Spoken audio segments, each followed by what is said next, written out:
Greetings, children all over the world. This is yours truly, Femi the Storyteller, and I'm back with another story. This story is called The Peculiar Such Thing. The Peculiar Such Thing. From the books, The People Could Fly, American Black Folktales, told by Virginia Hamilton, illustrated by LEO and DIANE DILLON. As always, before we begin, I'd like to say I don't own the rights to this book, nor either of the stories within it. A long time ago, off in the high piney woods, lived a fellow all alone. He lived in a one-room log cabin. There was a big old fireplace, and that is where this fellow cooked his supper to eat it right in front of the fire.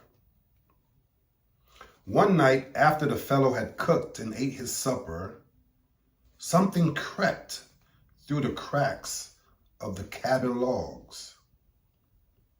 That something was the most peculiar such thing the fellow ever saw. And it had a great, big, long tail. As soon as the fellow saw that something with its great, big, long tail, he reached for his axe. With a swooping strike with it, he cut the something's tail clean off. The peculiar such thing crept away through the cracks between the logs and was gone. This fellow, like he had no sense, he cooked the great big long tail. Yes, he did. It tasted sweet, and he ate it. Goodness. And then he went to bed. And in a little while, he went off to sleep. The fellow hadn't been asleep very long before he woke up. Again, he heard something climbing up the side of his cabin. It sounded like a mighty cat. He could hear it scratching and tearing away. And pretty soon, he heard it say, "Tally-po, tally-po, give me back my tally-po." Now, the fellow living there all alone did have some dogs. Big one was Best, and the other two slight ones was All Right and Fair. And when that fellow heard something, he called his dogs. "Yup, dogs, come on," like that. And his dogs come flying out from under the cabin. And they chased that peculiar such thing away down a far piece. Then this fellow went on back to bed. He went to sleep. It was deep in the middle of the next night when the fellow woke up. He heard something by his front door trying to get in. He listened hard, and he could hear it scratching and tearing away. And he heard it say, "Tally-po, tally-po, give me back my tally-po."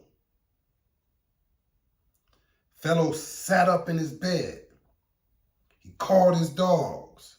"Yup, you Best, you All Right, you Fair, come on in." Like that.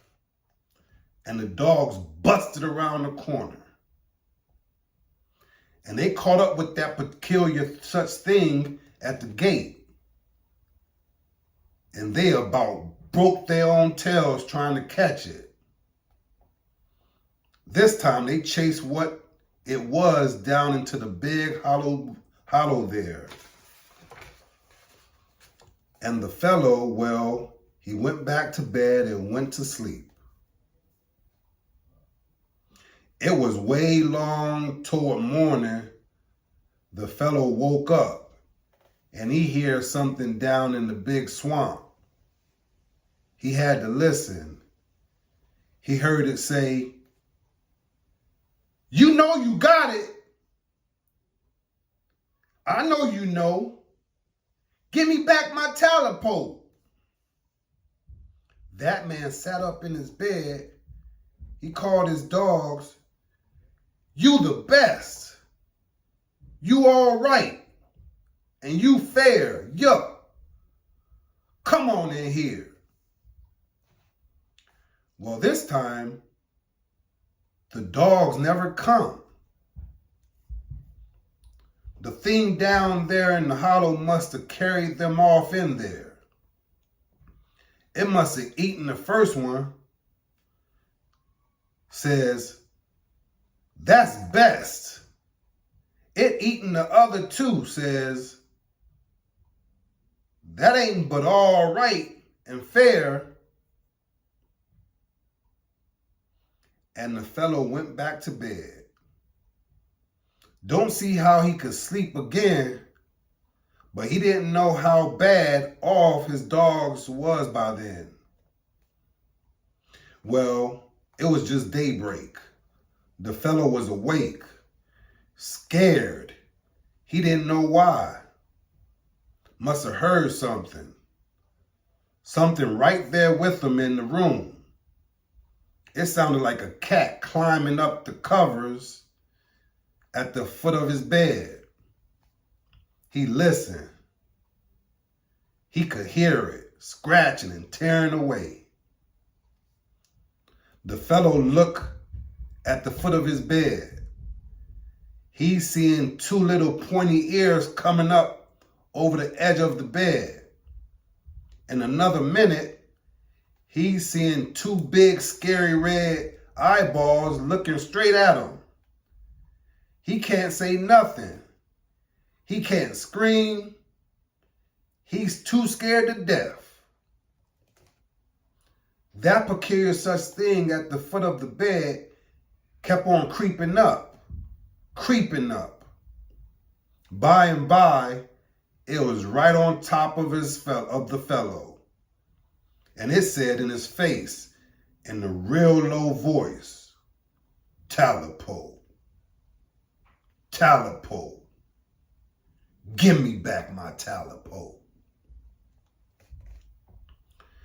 That man loses his voice, loses his power of speech.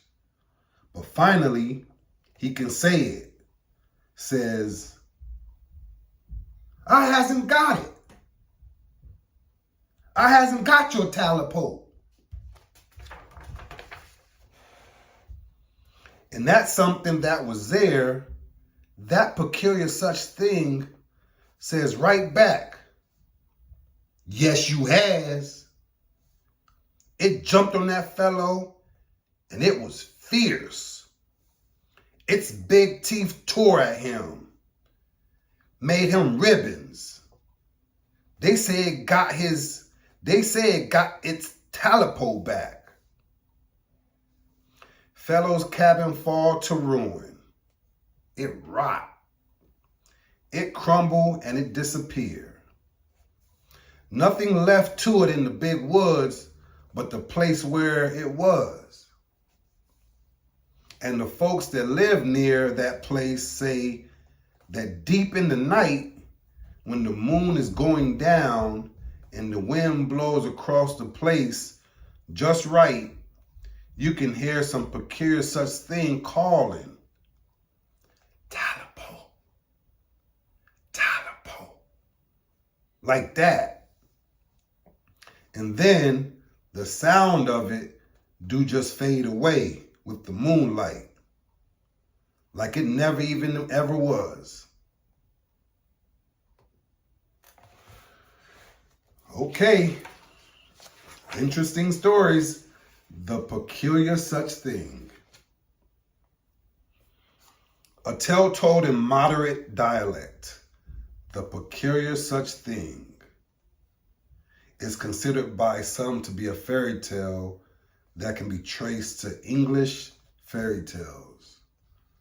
The tale teller had fun with ghosts and didn't take them too seriously. However, this Black American version has a fright or horror tactic to it that gives more of the feeling of a ghost tale, with the thing returning for its missing part.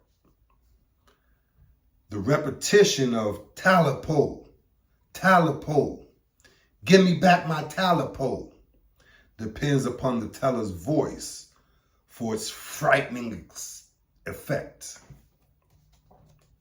Children all over the world, I hope you enjoyed this story, because I'll be back for more. Thank you till next time.